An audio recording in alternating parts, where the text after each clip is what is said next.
Good evening, everyone, and a warm welcome to today's event. My name is Lenny Chaudhary. I'm the Executive Director of the University of Chicago Center in Delhi. Welcome to the 1.5 degree series. We are sharing tonight's event via Zoom, Facebook, and YouTube from the U Chicago UN campus in Hong Kong. If the audience members have questions to submit, you can do so through the question answer button by first registering on Zoom. I also encourage you to visit the UN campus website at www.uchicago.hk and subscribe to the e-newsletter for the latest news and information. Or you can also follow the U Chicago UN campus social media accounts on Facebook, Instagram, and Twitter. We will wrap up tonight's program with a poll, and for more information about the upcoming events you may be interested in. So be sure to stay tuned in till the very end. 1.5 degrees is a U Chicago UN campus initiative that explores questions and seeks answers on from global experts on from many disciplines about environmental change. 1.5 degree highlights and draws attention to the issues, raises awareness, and discusses solutions that individuals, communities, institutions, governments should consider to have an impact on. Tonight, we continue the UN campus series 1.5 degrees with a new episode, the Global Energy Crunch. This time, the U Chicago UN campus, Hong Kong, together with the centers in Delhi and Beijing, are co-hosting the webinar together with our energy experts. We will hear more about the global phenomenon during tonight's conversation. Let's start the brief conversation with an introduction of our moderator tonight, Kenneth Pomeranz, our faculty director of University of Chicago UN campus in Hong Kong, will moderate tonight's webinar. Professor is a distinguished university professor of modern Chinese history and in the college. Professor Pomeranz focuses mostly on China, and he's also very interested in comparative and world history. Most of his research is in social and economic and environmental history. He has also worked on state formation, imperialism, religion, gender, and other topics. Thank you, Ken, for joining us. Ken, I hand over the stage to you to start the rest of the discussion. Thank you. Thank you very much, Lenny. We have three very accomplished speakers tonight, or for me this morning. I'm going to introduce them now in the order in which they will speak. I will keep the introductions short, though I could go on at great length about all of them, really. So first, we have Dr. Kevin Mo, who is the principal of the Innovative Green Development Program and senior advisor on climate change, to the Climate Change and Energy Program of Peking University's Energy Research Institute. He has more than 25 years of experience in climate and energy policies in both the United States and China. He's also a frequent speaker and writer on climate and energy policies. His previous positions include being managing director of the Paulson Institute Representative Office, the senior director of the University of Chicago's Energy Policy Research Institute in China, called EPIC, and senior advisor to the Becker-Friedman Institute in China. He was voted to one of the top 10 green motivators in 2017 by China Real Estate News. He won the EEBA 25th Anniversary Legacy Award in 2007 by managing the US Department of Energy's Energy Efficiency Award Program. And he won second place in the Science and Technology Progress Award from China's Ministry of Culture in 1995. He earned his PhD from Carnegie Mellon University. He has a master's degree from Tsinghua University and a bachelor's degree from Zhejiang University. Rohit Chandra is a political scientist and economic historian who is now an assistant professor at the Indian Institute of Technology in New Delhi and at their School of Public Policy. And he's a visiting fellow at the Institute of Public Policy Research, also in New Delhi. He holds a PhD from the Kennedy School of Government at Harvard, and his research interests include energy, infrastructure, the political economy of natural resources, and varieties of capitalism in India. Much of his most recent work has focused on coal and electric power generation, and he is working on a book on the history of India's coal industry from roughly 1960 to 2015. So we will all look forward to that. Wong Kim-yin is the group president and CEO of SemCorp Industries, which is a leading developer of sustainable energy projects. Until about 18 months ago, he was the CEO of the Singapore Power Group, where he led the company towards a new focus on sustainability. He's also the chairman of Skills Future of Singapore. He's a director of the China Venture Capital Fund, of DSO National Laboratories, of the Inland Revenue Administration of Singapore, and the National Research Foundation there.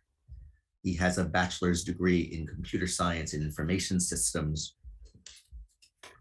from the National University of Singapore, and he has a MBA from Chicago's own Booth School of Business. So it's got a diverse and very well-informed set of speakers. And so I will be quiet and let them talk. We'll start with Dr. Kevin Mo. Thanks. Thank you, Ken. Thank you for your nice introduction. And thank Lenny. I'd like to also thank University of Chicago inviting me to speak today to participate in this great seminar with a lot of distinguished experts. I'd like to start with some of the background of how China went through this energy crunch in this year. Actually, it's not the single event. It's actually a lot of, worldwide, a lot of countries actually experience this energy crisis almost at the same time, but in different formats. So if you pay attention, you can notice like in Europe, basically it's the natural gas price hiking. In the US, it's natural gas and petroleum. So it's a car. So a lot of people like just general public, they actually feel the pain just because the pump gas, actually the price is hiking. But in China, it's not the natural gas, it's not petroleum, it's more the electricity. It's more like the power had this crisis. So what's happening? I'd like to give you first a timeline of that.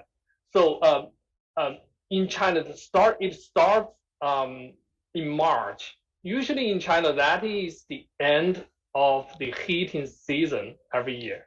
So that's usually the time when coal-fired power plants start to fill up their low coal reserve, because that's a good time. Usually because that's the off season, the price is supposed to be low, and coal-fired power plants, they're supposed to buy a coal, but they didn't do that this year. Why is that? There are several reasons. One reason is China had this announced this new climate goal. You probably already know that. They want to go a carbon peaking by 2030 and carbon neutrality by 2060 or earlier. So all the policy, all the anticipation by the market is, okay, the policy will be more negative to coal, more negative to fossil fuels. So the expectation is the price will continue to go lower. So the coal-fired power plants, they didn't rush to fill up their coal reserve. So that's one reason. But then later on, when it's summer season, because that's another reason, because when it's summer season, electricity consumption goes high, and then coal consumption goes up. So price suddenly just goes up. Then the market tightened because of the higher demand. So from July to September, people suddenly see the price going up very quickly, and the coal-fired power plants just cannot catch up. They cannot buy, they cannot afford to buy because price is going too high. And then the government becomes nervous. So in October, the policy intervention starts. So there's emergency regulations, and ask all the coal-fired power plants start working at the full capacity. So there are two numbers very interesting. One is record production. In October, it's 360 million tons, just in 1 month. In 1 month, 360 million tons. And that is the record high in Chinese history for the coal production. And then price from 500, around 500 yuan per ton, goes up to 2600 yuan. And then because of this policy intervention, it went down to 1100. Now it's like more stable at that time. So it's about like around like 1000 or 1100 ton per yuan. But previously, in last March, it's actually only 500, around 500. So the record price is 2600 in July. So that's a record number. So in November, all the coal price remain stable now. But since right now it's still the heating season, people are not are still very cautious because there still could be, if there's a very extreme cold weather for the winter in the upcoming like 1 or 2 months, the coal price may still go high. So people are still nervous about and still keep watching the market. So that is what's happening right now in China. So there are several reasons I'd like to summarize. So one is I just mentioned is the over optimistic by the coal-fired power plants because they reluctant to stock up in March, and they expect the coal price will go lower, which is not. And then there's another thing is coal production decrease. That's another very important reason because not many people notice actually on March 1st last year, there's a new criminal law effective, which is about the dangerous working place. If there's a dangerous working conditions, if you that is called the criminal law of dangerous working. That took effective on March 1st. Usually that applies to the coal mining. So a lot of coal mining owners reluctant to expand their capacity because this is getting really serious if you have like safety issues. Another thing is environmental supervision tightened. And third reason is the imports of the coal getting lower. You probably heard like usually China imports a lot of coals from Australia, but because of the relationship between two countries soured, and that lowered, reduced like in first half, 34 million tons of the coals. I mean, they imported less, 34 million tons. And also there are like growth of coal production couldn't match the growth of power generation, resulted from the recovery of manufacturing sector. You probably noticed that China has a huge export in the last year because of the pandemic. Since China's recovery is relatively stronger, so the whole world is making order from China. So that is all the manufacturing industries are like just running on the full cylinder. So that consumes a lot of energy. That's why electricity is getting like going very high, and then coal-fired power plants, they are like trying to secure more coal supply in order to produce the electricity. I just give you numbers. The China's coal consumption of the total energy is about 56.8%. Coal consumption in China, 56.8% out of total energy consumption. And for the electricity, for the power generation, 60.8% is out of coal in 2020. So that's why coal really still dominates China's energy sectors and also dominate China's power sectors. So that's why whenever there's a coal problem, China experiences this energy crisis. So I'll stop for now, and then would like to um, let other guest speakers give them a floor, and then later on we can come back to discuss some issues. Thank you, Ken. Okay, thank you very much. Let's move to Professor Chandra. Thank you. I feel like I'm going to end up repeating a lot of what Kevin said because there's striking similarities in what happened in India and China.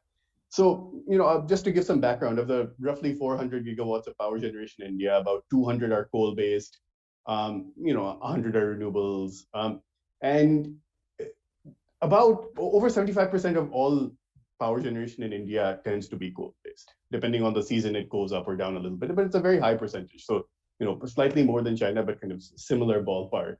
And a similar number, 55% of overall energy consumption in India comes from coal-based, power generation.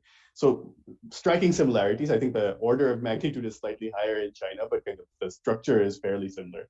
And India produces about 750 million tons of coal domestically and imports about 200 million tons of coal, right? So about 70%, 75%, a little more than 75% is domestically produced. About 15, 20% is imported.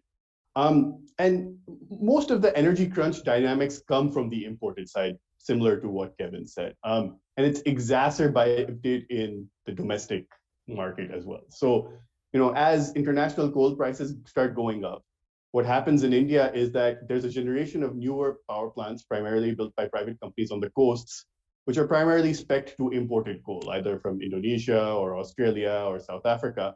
And those are the ones which get hit the most initially, right? So they start importing less coal, they have lower load factors, all of these kinds of things.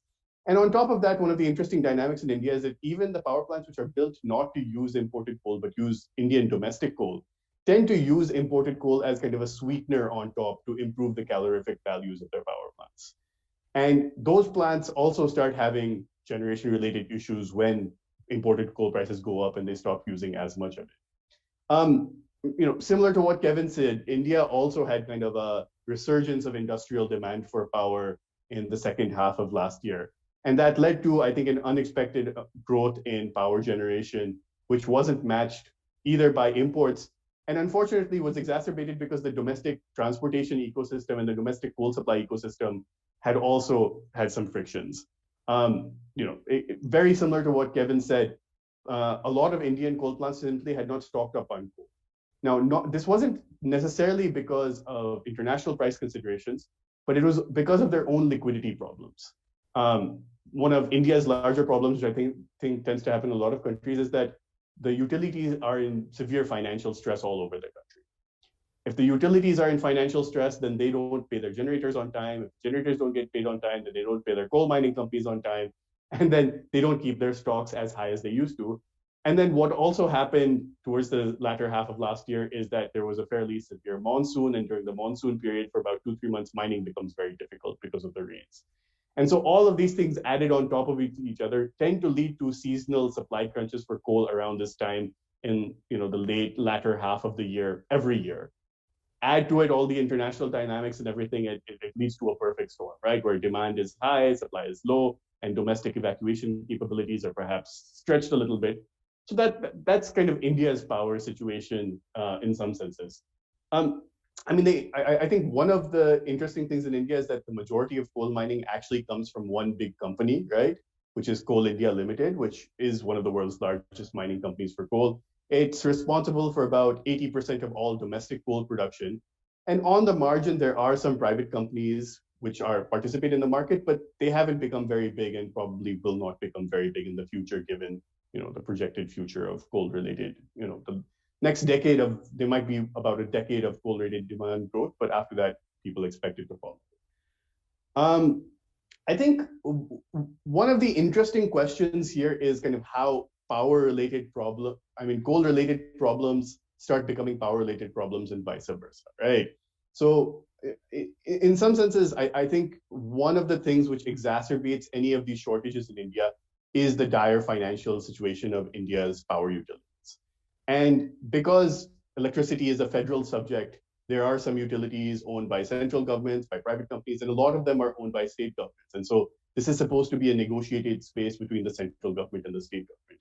Now, when you don't have good political coordination between those two entities, then these supply problems obviously become much worse. Now, as a political scientist, I think one of the interesting things is who loses power first during a shortage, right? I think that's when the politics of shortage kick in, right? So you assume there are these very nice market mechanisms which control everything, but the moment you have a shortage, that's when the state starts picking winners, right? And in India, one of the big losers in the latter half of last year were industrial consumers of coal. So steel and aluminum for about a month were just told you're not getting any coal, right? And so that's a call that was made. I'm sure they weren't happy with it, but they had to deal with it. And because the state is the majority supplier of coal, I mean, these are the kinds of things which industrial consumers unfortunately had to live with. And we'll see what the consequences there are, but I'm sure there are financial consequences and other issues that come from that.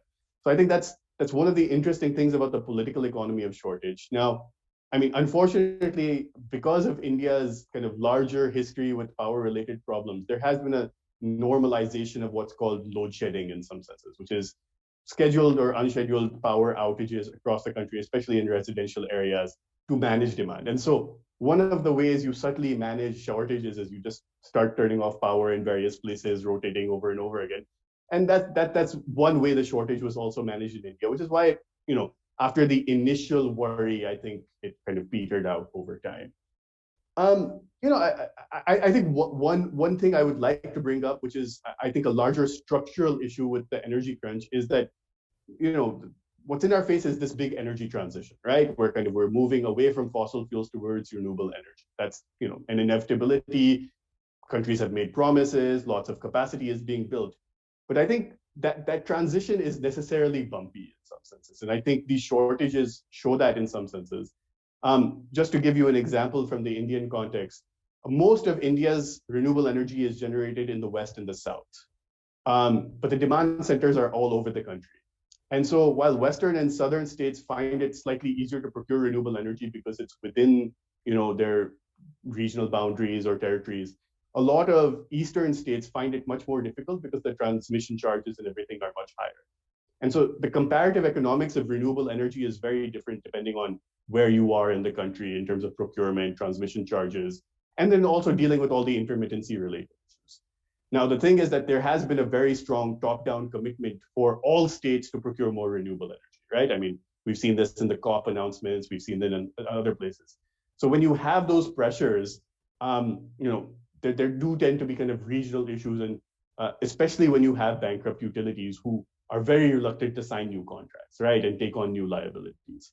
And so I'm sure Kim is quite familiar with this in his business in some senses, that who you trust to buy power from you in India is a very big, right?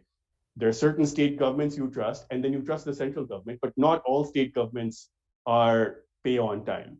You also have issues where state governments haven't paid generators for 6 months at a time, and that leads to all kinds of transmission of financial stress and all of these kinds of problems. So one of the ways the central government has been improving the business environment is by guaranteeing a lot of these contracts from its side for renewable energy construction across the country. And basically it says, I will buy the power, I will sell it to the states, and so you're guaranteed you get paid on time. Now, the problem is that if the state governments don't pay on time, then the central government is in a bind, and all of those contracts become questionable. And so I think the crunch dynamic comes from the fact that utilities are in two minds about whether to sign new power purchase agreements, whether to go to short-term markets. And these commercial decisions under uncertainty, sometimes they just don't make a decision and sit on it, right? So power demand is increasing, procurement is not going up proportionally. And so then all of the related problems that happen in that direction. To be fair, I think India is trying to push for lots of market reforms in those directions, whether it's improving its short-term market structures, whether it's releasing states from legacy power purchase agreements, which are perhaps too expensive. So all of these things are happening slowly, but I think the energy transition does, I think, exacerbate the crunch dynamic. It's not the only contributor, but it is one of many things which led to this crunch. I think I'll stop there. I seem to have gone over a little bit, and I'll leave it to the other speakers to elaborate. Thanks very much. So we'll now move on to Wong Kim Yin. Thank you, Kenneth, and thank you, Chicago booth, for having me. Very privileged to be among this very distinguished panel. And these are all experts, so what I can share perhaps is a perspective from Singapore, Southeast Asia, as well as from a corporate angle, right? I represent Sembcorp Industries. Sembcorp is a company that owns and operates power generation facilities, energy facilities, as well as industrial parks, among other things, right? So we have about today 16,000 megawatts of generating capacity, of which 10,000 is in fossil fuels, gas and coal, and 6,000 is in renewables, wind and solar. We are on the journey to transform ourselves. I call it brown to green, simply investing much more into renewables and decarbonizing our portfolio, right? But today we operate both type of assets, and we operate across many geographies. We have both renewables as well as traditional conventional energy assets in China, in India, Southeast Asia, Middle East, also the UK. And we also today actually operate one of the largest fleets of battery storage in the UK grid. All right. So I like to think that that has put us into a certain vantage point where we can see things happening across some of these geographies. For instance, today we are the largest, Sembcorp is the largest importer of natural gas into Singapore through pipe natural gas as well as LNG. And by default, then we are the largest importer of energy into Singapore. So the previous two speakers, professors, spoke about coal. Maybe I can touch a little bit on natural gas. Singapore is a price taker of natural gas from LNG global trade. This last year, of course, we see prices going up tremendously in Europe, for instance. Gas prices have tripled. Right? What has happened for us? For business, I look at it, take on a more simplistic view. Many of companies like us and governments, in making decisions over the last 5 years, if not longer, in terms of investing in new energy assets, have been focusing on, of course, greener assets, right? So renewable assets and so on. So Europe invested heavily into wind and solar and so on. Brazil invested heavily into hydros and so on. And in a year during which COVID, countries beginning to open up and demand is coming back, as it turned out, we actually have some shortages in terms of resource, natural resource. So in hydro, Brazil, there was a low rainfall. In Europe, it was low wind. And so suddenly people turn into their traditional sources, the conventional energy sources, the thermal sources, to make up the shortfall in order to meet the demand, right? So that's how we see it. And because of that, all of a sudden, all the natural gas prices spike up globally because it's fungible, right? The same ship of LNG, if it's going to be higher margins in Asia, it's going to come to Asia. If higher margins in Europe, you will ship it to Europe, where it is flexible, not under contract. So on the margin, when the demand and supply forces are such, when the supply side is in shortage due to some of these renewable investments not being able to perform, then the conventional assets have to perform, have to be called upon. And I like to think that this situation, how should I put it? Maybe I hope you don't mind me using the analogy. It's a little bit like a labor pains to deliver a baby. All right, the baby in this case being a sustainable energy future, right, with more renewables and so on predominantly. But before we get to that stage, the transition is a long one, right? These assets are long-dated assets, and this labor pain whereby every now and then, every few years perhaps, you will get situations in which you will have energy crunch. You will have demand and supply imbalance because of the investments mismatching and the resource mismatching that I just described. And in the case of energy, it is particularly acute because in many cases, energy demand is inelastic. Right? We're from Chicago, we talk in these terms. So energy demand is inelastic. You know, in a place like Singapore, power demand is inelastic because it's all air conditioning, right? And the buildings, you don't open up the windows, you cannot operate an office or a shopping mall without energy. So on the one hand, energy demand is inelastic. On the other hand, on the supply side, it takes time, long lead time to develop new energy infrastructure. So you will then end up in situations in which once there is energy demand and supply imbalance, you will have volatility. And this volatility will tend to last for a while because it will take time before new capacity, new supply can come in to meet the energy demand, right? And to smooth it out. Some of the solutions that are coming, of course, through technology will improve things. Storage, for instance, as we have observed, Semco has observed in UK with our battery storage, we are able to help smooth out many of the spikes. But today, battery, as all the energy experts know, it is still relatively expensive. It is viable, but it is still relatively expensive compared to other sources. So because of that, you know, I'm coming back to the point that I actually hypothesized that before we can deliver the baby of a sustainable energy future, we will continue to have bouts of labor pains, this type of energy crunches coming forward, moving forward. So with that, I should stop and hear from others and learn from others. Thank you. Thank you, everybody. Those were three really interesting presentations. I guess I'd like to start with a question that grows out of our last presenter's comments. So what he highlighted, though I think the other two talked about as well, is a mismatch between a long-term goal, right? That the place where we want to increase capacity is really in renewables, and a short-term reality, right? That much of the world depends on conventional fuels.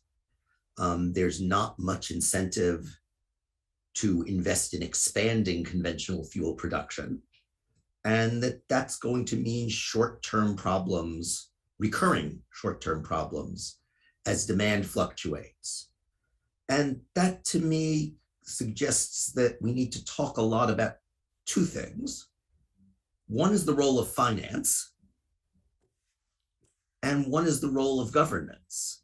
Because if there are going to be recurring short-term crises, then of course, as Professor Chandra said, states are going to make crucial decisions about who suffers from those and who maybe suffers less. So I was wondering if each of you could maybe briefly talk a little bit about how you see the role of finance and how you see the role of states in getting us through these kinds of crunches. I can start a little bit. Okay.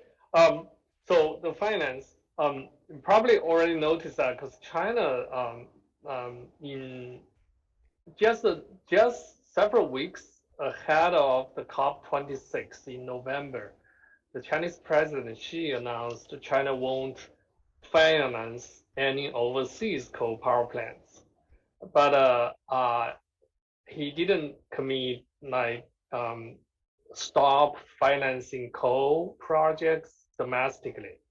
So a lot of people actually are asking, okay, when China can stop financing coal projects domestically? I don't think that answer will be, I mean, that question will be answered because in December, actually in December with this energy crunch, almost get over, when China almost get over with this energy crunch, they had this central government had this national economic working meeting, the central government, they emphasize it's kind of like, okay, they come back to the reality and reevaluate the whole situation and emphasize that China should set foot on the coal-based national situation. So that's a very important one. That's a very important one. So that means you cannot make a giant leap to renewable too fast because a lot of infrastructures are not ready yet, such as renewable dispatching mechanism, long transmission lines, and energy storage facilities are not ready yet. So that's why this energy crunch actually shows people a lesson. If you just make too much overmake, make too much progress without taking care of this kind of energy crunch, you may generate a lot of problems. So they are getting cautious now. So this means you may not see China will announce like stop coal domestically very soon. Anytime foreseeable any near future, you probably won't see that happening. So that's about the financing and the estates in China. This is my yeah. Yeah, I can jump in and add to that a little bit. So I again, I agree with a lot of what Kevin has said. That I think India is also facing some of the I think labor pains is a very appropriate metaphor in some senses. And in some senses, these are also, to extend the metaphor ridiculously far, like induced labor pains, right? You intentionally changed markets in certain ways, and they're having these kinds of outcomes, and you're realizing what they are and then adjusting accordingly. So I think in India, because of the larger macro conditions in India, international finance for coal has obviously completely dried up. So whatever finance, little bit of trickle of finance there is going to be for coal-related plants, it's all from basically domestic public state-owned banks. And even that over the next 4 or 5 years, I expect will dry up. Beyond 5 years, I don't know if India will build new power plants. It'll keep running its old ones for 15, 20, 25 years, however long they last.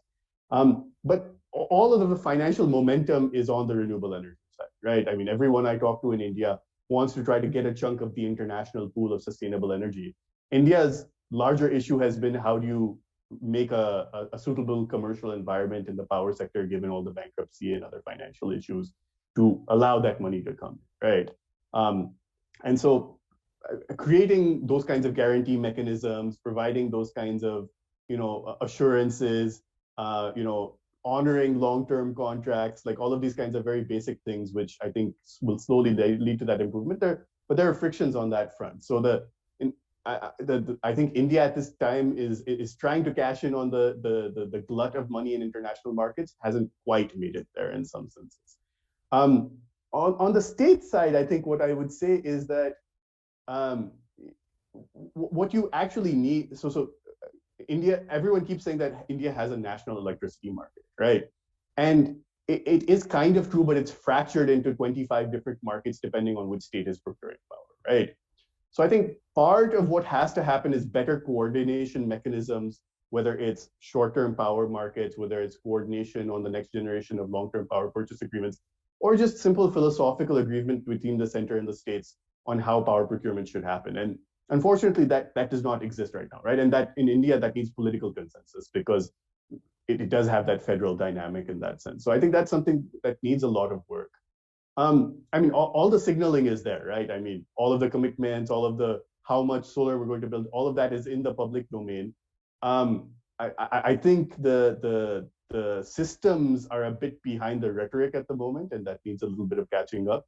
And I think some centralized coordination will help in that sense. And so you not only need the finance to work in that direction, but you also need the politics to work in that direction, which is a bigger issue.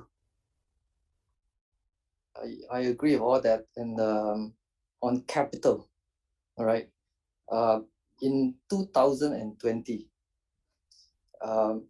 capital moved and indicated their preference, such that the market capitalization of a company called Next Era surpassed that of ExxonMobil. The same happened with this company called Ørsted, offshore wind company based in Denmark. Their market capitalization exceeded that of BP.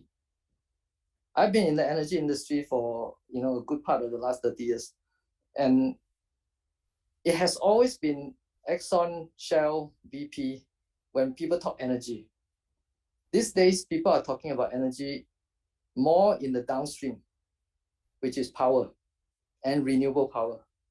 So what I'm trying to bring out is this point that capital has spoken, and capital flows is telling investors and telling developers and companies like myself what I need to do. And when that happened, it goes back to what we were talking about just now, that investment that is rushing into renewables, and yet nobody is thinking about it from a system perspective. How do we manage the transition?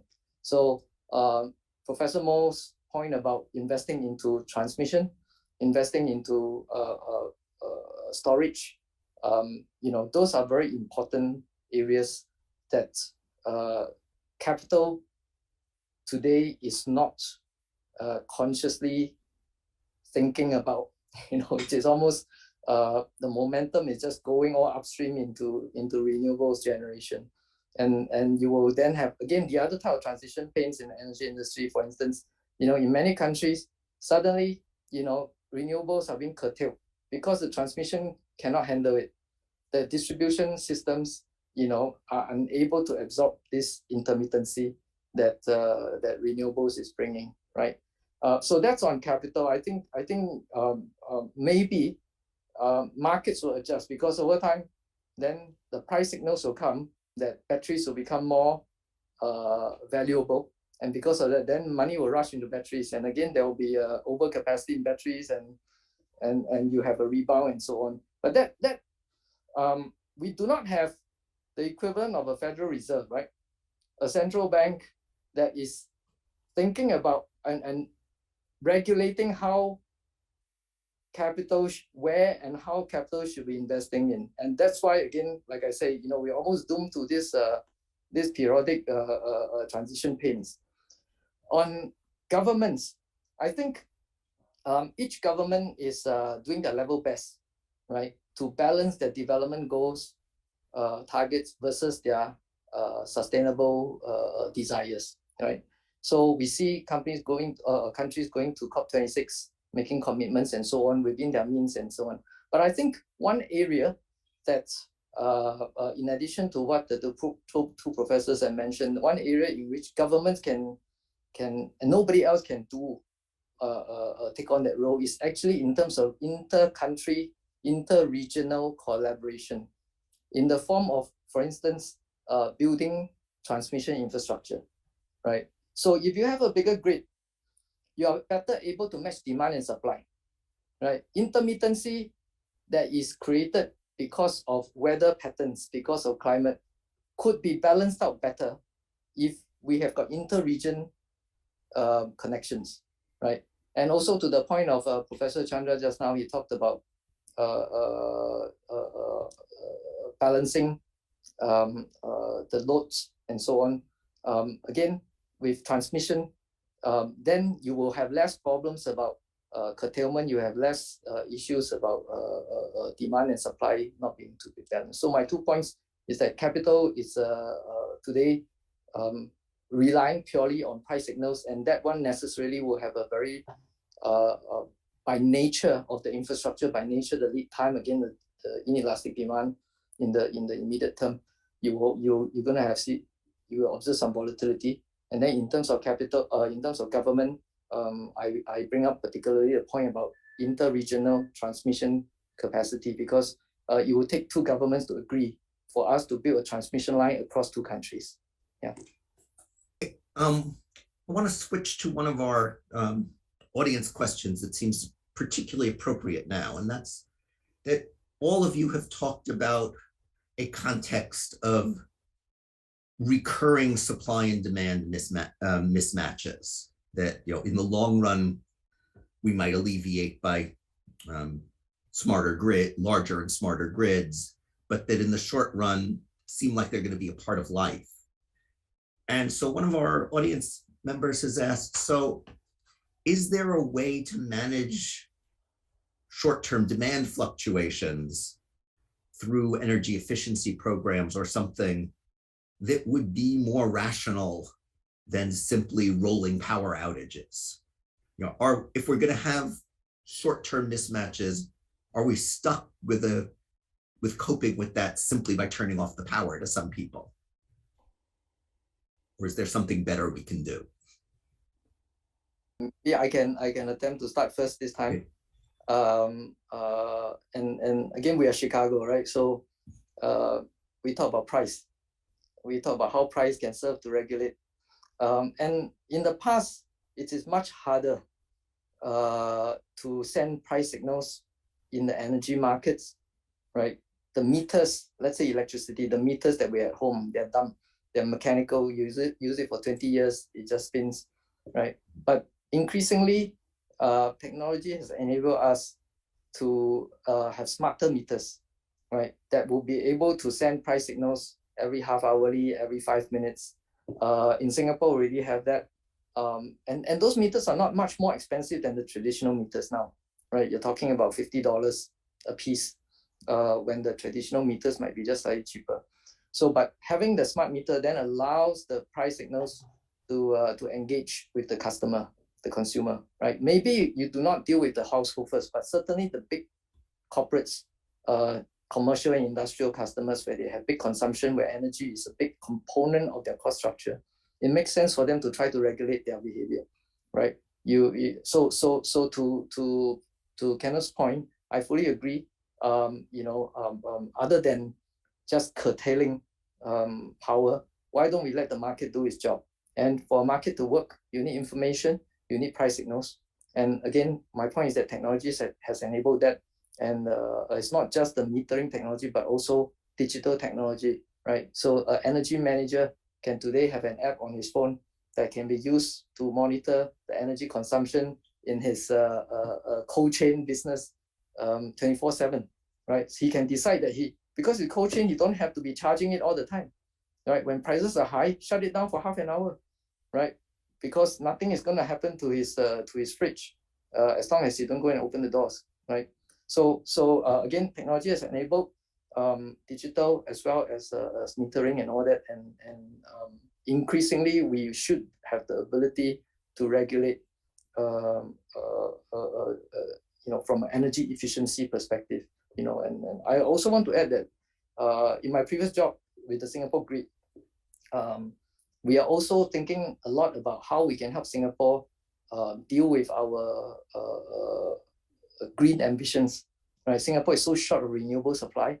So we're thinking a lot about energy efficiency on the consumption end, right? So from the consumption end, what is the biggest energy so-called guzzler in Singapore? Among them is actually air conditioning, right? So by using more efficient technology, by using centralized cooling with bigger scale, right, we are able to save a lot.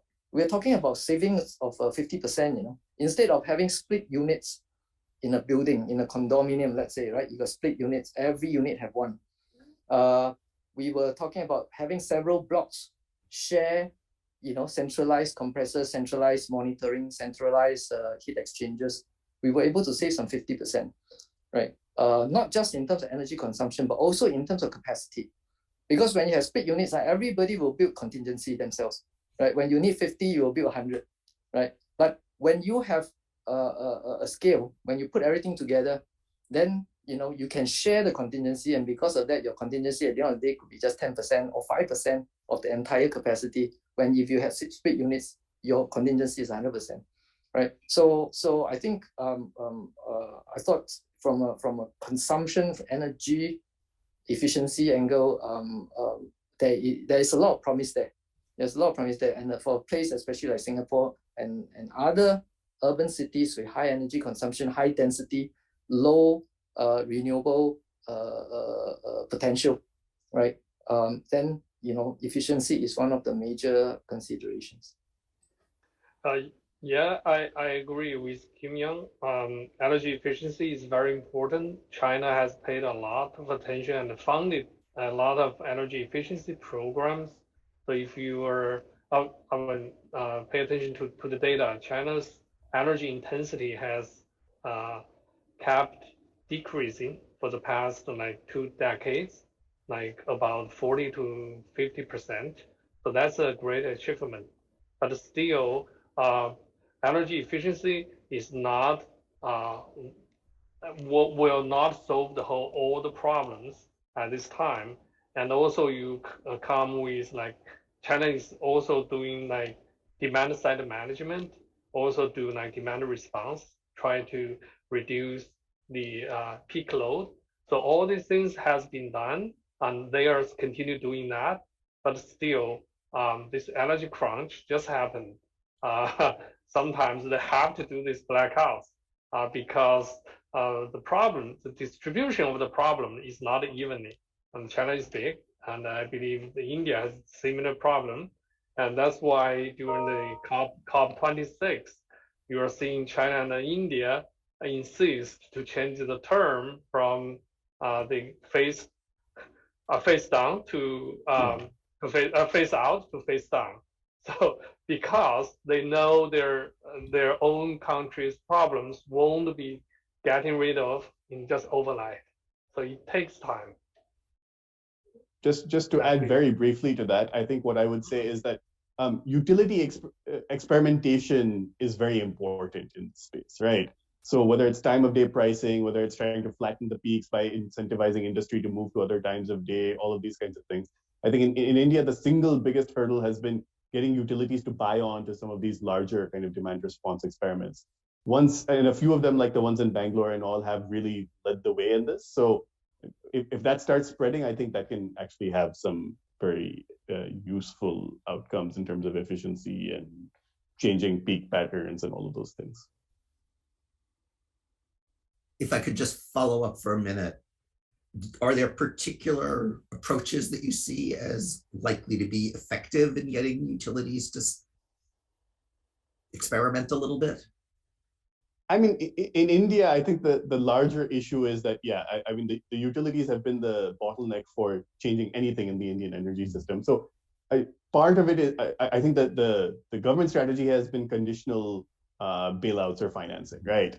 So when you have utilities which are perpetually bankrupt and have financial issues, the only way you will refinance them is if they do X, Y, Z, right? And X, Y, Z may be time of day pricing, maybe smart meters, maybe all of those kinds of things. It's had very mixed outcomes so far, but I think they're starting to tighten the wrench a little bit now. So let's see what happens. One of our other audience questions is perhaps slightly unfair, but nonetheless interesting, which is, where do you see renewable energy prices going over time? I mean, presumably the long-term picture is down, but since we are in a world where people still rely to a great degree on conventionals, and yet we're not going to presumably increase capacity in conventionals very much. What does this mean for the prices that people should expect to pay for their power as we move towards a more renewable resource base?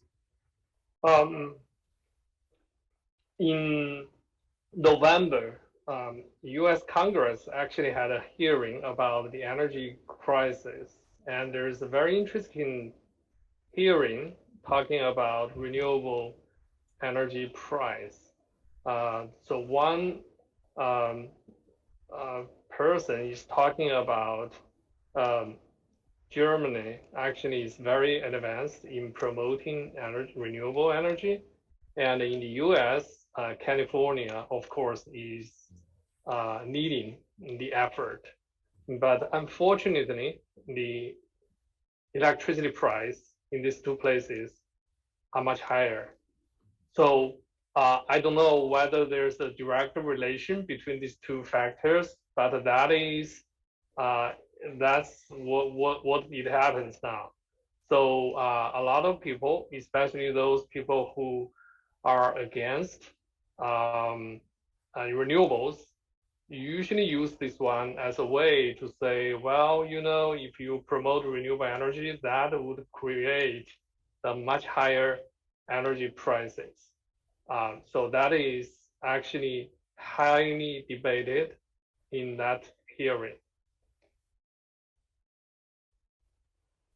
Just to add to that a little bit, I think someone has to pay at the end of the day, right? I think the economics and the science is fairly well established that as renewable energy goes up as a percentage of your grid, the integration costs also go up, right? So what seems cheap right now, when it gets to 30, 40, 50% will be much higher in transmission costs and all of those kinds of things. Now, at least the Indian government has been suppressing all of those costs by waiving off all kinds of fees initially. But someone has to pay them, right? Whether it's the transmission company, whether it's the utility, which will have to bail things out later, whether it's the central government, which is bailing out the state governments who are paying for these kinds of things. So I think there's been a undue amount of enthusiasm in India in particular on these very low auction discovered prices. And I don't think those discovered prices represent the true costs, which will get reflected in someone's balance sheet later on. As long as it's not consumers, the politics is fine, right? Yeah. But then it ends up being state entities, which is equally problematic from a fiscal perspective. So it's complicated. I thought for the longest of time, 10 years ago, when people were talking about solar prices, generation prices, right? They use LCOE, levelized cost of energy. They claim that it is 4 cents, and because of that, it is 4 cents per kilowatt hour. So it is cheaper, or it's parity with the grid, or with natural gas or coal fired. Because of that, it is parity, and because of that, we should adopt it. But people didn't think about what was necessary to deal with intermittency, which means, as others have highlighted, the cost of actually integrating this renewable resources has to be factored into the picture. Now, having said all that, the 10 years ago compared to today, right, the cost has also come down tremendously because of scale, because of technology advancements, and so on. And I think we can continue to expect this to happen, and not just for wind and solar, but also for hydrogen, right? Green hydrogen to produce, I read somewhere, and I don't proclaim to have first-hand experience, but I read somewhere it's going to be $3 per kg. When the blue hydrogen or using some conventional way to produce is between $1.50 to $2 per kg. So it's not that far away, right? And this last 1 year, I have observed many countries and companies jumping into hydrogen, right? Until 2 years ago, it was only Japan, the Middle East, and maybe Australia putting real money into action to develop and research on hydrogen. But now I'm seeing many countries jumping into it. So especially China. And when China decide they want to do something, prices are going to come down. All right. So that's on the one hand. The other thing that I thought I should add, it's also the cost of carbon. So 3 years ago, when I was in the US, I met with Professor Bill Hogan, at Harvard. He is the advisor to multiple generations of American president energy policy.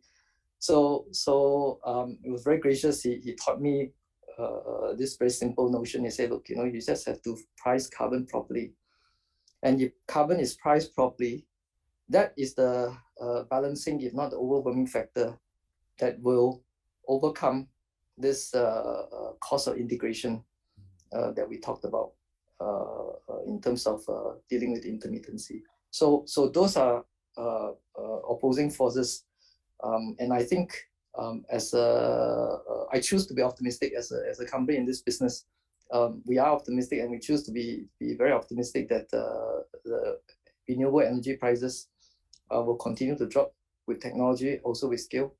And by 2030, I think there is a good chance that we will see green hydrogen becoming commercially viable, if not attractive.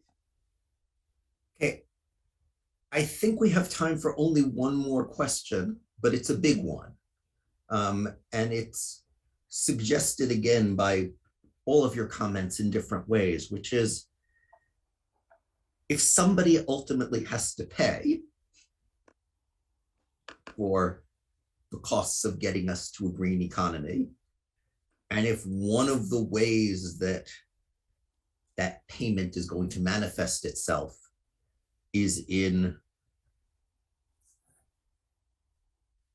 temporary price shocks,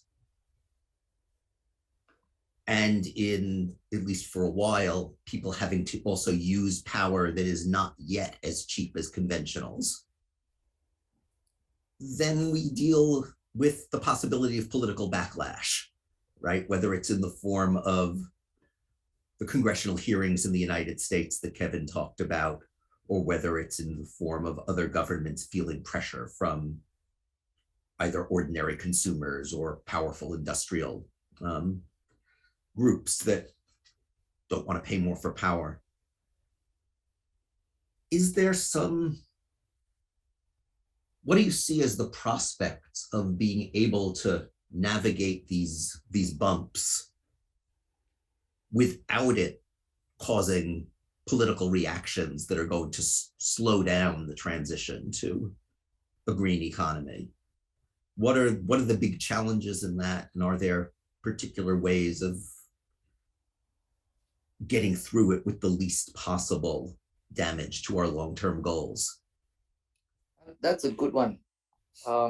Really set me thinking. So, but what I can say is that I definitely agree that energy is so politically charged, right? Even in my very short career, I see Suharto in Indonesia got toppled. 30 years of a regime increases energy prices, kicked his ass, right? And most recently in Kazakhstan, he tried to increase energy prices. So it is very politically charged. And you are right. I think that governments will have to be very, very careful. And indeed, such pains, right, will slow down the movement, right? And so this season, you see European economies, especially, France, Germany, rolling out subsidies, right, albeit short-term ones, to help consumers tide through the winter. So they are using intervention in such ways. I don't have a silver bullet, and I'm hoping that I can learn from others. But I thought using if we do not have enough tools in the energy space, because we are constrained by our own availability of resources or access to resources, then using other dimensions, like for instance, fiscal means to help people tide through and buffer is important. But the prerequisite to that is knowledge and awareness. So governments need to be smart enough to see the signs and the signals coming, and be preemptive, in trying to and not too reactive in rolling out some of these interventions or support to tide through. Unfortunately, on this dimension, I'm not as optimistic as I am with renewable energy prices. I actually think that most democracies are going to be very reactive, and will also have a short-term mentality without very long-term planning. I'm not optimistic about that. Yeah, just to. Oh, sorry. Go ahead, Kevin. Go ahead. No, you go ahead, please.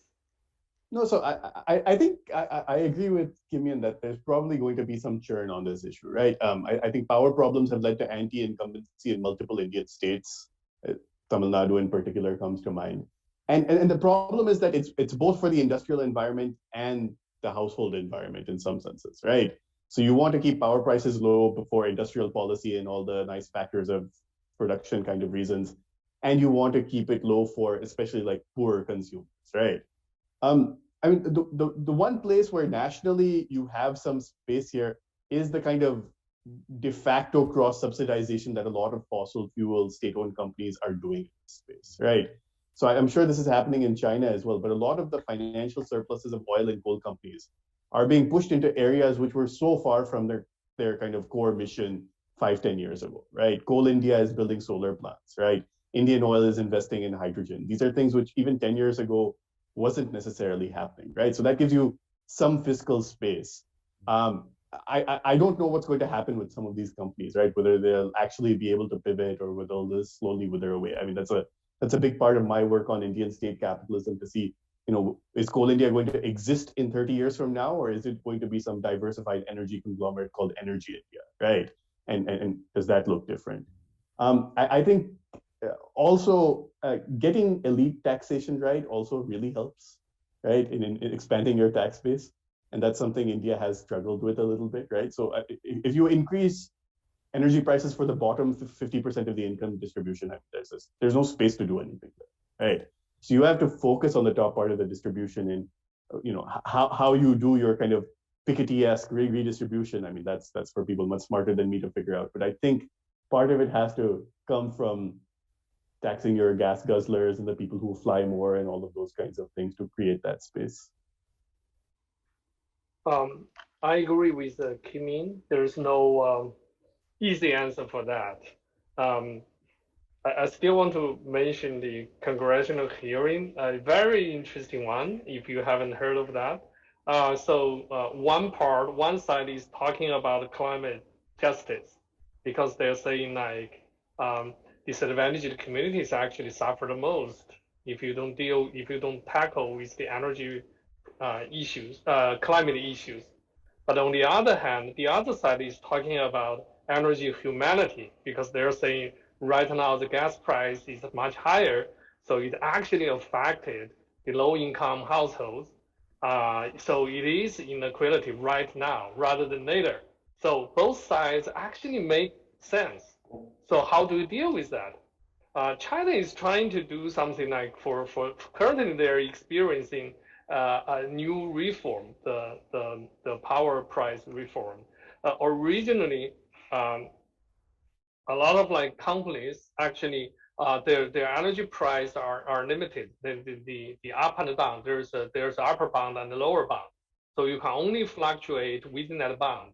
Now they increase that bound from 10% down and up 10% to 20%. So try to encourage more competition. But still, they will keep protecting households and farmers. So that those electricity rates are still protected.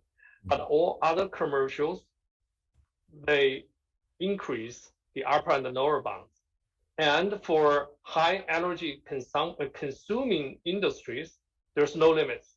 So the price can go very, very high if it takes that time. So that China is doing some exploration on that. I think the major purpose is trying to have energy price to reflect the market needs, but meanwhile try to protect those needs to be protected. So it's still experimenting. I don't know whether that answers all the questions, but at least they are trying to give some answers. Okay, thanks very much to all of you. I think we could go on it forever, probably. There's plenty to talk about, but we've pretty much come to the end of our time. I think we had really interesting conversations. I know we didn't get to anywhere near all of the audience questions, but thank you very, very much. Zini? Yes, Professor Pomerantz, Professor Chandra, Dr. Mo, and Kim Yin, thank you all very much for the lively and very, very interesting discussion this evening. And your insights have surely explained the global phenomenon of energy shortages facing the nation in the region. And most importantly, we understand the perspectives from various countries. So thank you very much. Before we go, we do have a brief poll on tonight's program for the audience on Zoom. If you are watching live on our Facebook or YouTube, you can leave your answers or comments in the comments below. And this event is a result of the collaboration of the 3 U Chicago centers in Asia. And make sure to follow the center's social media platforms, websites, and e-news for further information, and tune in to listen to our upcoming events. And we look forward to seeing you soon, and good night.